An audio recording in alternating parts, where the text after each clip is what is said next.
මයි පුතා බෑග් එකෙන් අනිත් අය කතා කරන්න. එයා විතර බෑග් එකෙන් හොයනවා. ප්‍රශ්නේ ඉවරුන්නේ නැහැ නේ. ඒකනේ ඔයාලට මේක ජෝක් එකක්.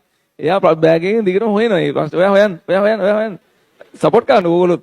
නිකම්ම යාළුවා වගේ ඉන්නවා කිසිම නැහැ. කිසිම කමකට නැහැ. හරිද? යාළුවෝ කියන්නේ ඔයගොල්ලෝ ටකලා බෑග් එකට අත දාන්න. අත දාලා හොයන්න. ඒ සපෝට් එක දෙන්න. හරිද? ඔයගොල්ලෝ නිකන් ඔයා මේකට එච්චර අවධානය දෙන්න එපා. ඔයා ඔය වැඩේ කරන්න. මේක එච්චර වැදගත් මේක අපිට පස්සේ හරි බලන්න පුළුවන්. වීඩියෝ හරි බලන්න පුළුවන්. හරි? කතා කරන්න ඕනෙම නම් විනාඩියක් කතා කරන්නකෝ. කතා කරලා ඊට පස්සේ උගන්නන්න ගත්තාම කතා කරන්න එපා ඈ. විනාඩියක් කතා කරන්නකෝ. විනාඩිය ගියා විනාඩි තව විනාඩියක් කතා කරන්නකෝ. විනාඩි 3ක් ගියා. හරිද? දැන් ඉවර දැන් කතා කරන්න යන්න එපා. ඔයා හොයන්න. ඔයා කියන්න. හරි? මයි පුතා බෑග් එකෙන් අනිත් අය කතා කරන්න. එයා විතර බෑග් එකෙන් හොයනවා. ප්‍රශ්නේ ඉවරුන්නේ නැහැ නේ. ඒකනේ ඔයාලට මේක ජෝක් එකක්.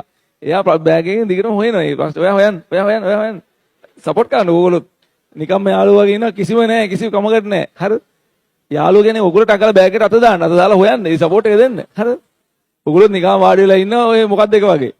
එහෙම යාළුවෝ මොකටද? අර ඔය බුද්ධාගමේ නෑනේ. අර තියෙනවනේ යාළුවෝ වර්ග වගේක් තියෙනවනේ. ඒකේ කියනවා මේ බෑග් අදින්න නැති යාළුවෝ. මොකද බෑග් අදින්න නැති යාළුවන්ට කියපුවම හරිද? අර යාළුවෝ වර්ගේ ඉන්නේ හරිද? හරි.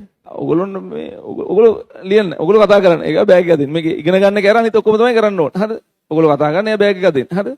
දැන් කතා කරනද මේ වෙද්ද බලන්න ඈ. බලන්න. අදින් ඔයා මේකට එච්චර අවධානය දෙන්න එපා. ඔයා ඔය වැඩේ කරන්න. මේක එච්චර වැදගත් මේක අපිට පස්සේ හරි බලන්න පුළුවන්. වීඩියෝ හරි බලන්න පුළුවන්. හරි බලන්න. හරි. මම දෛශික එකතු කරන්න යන්නේ.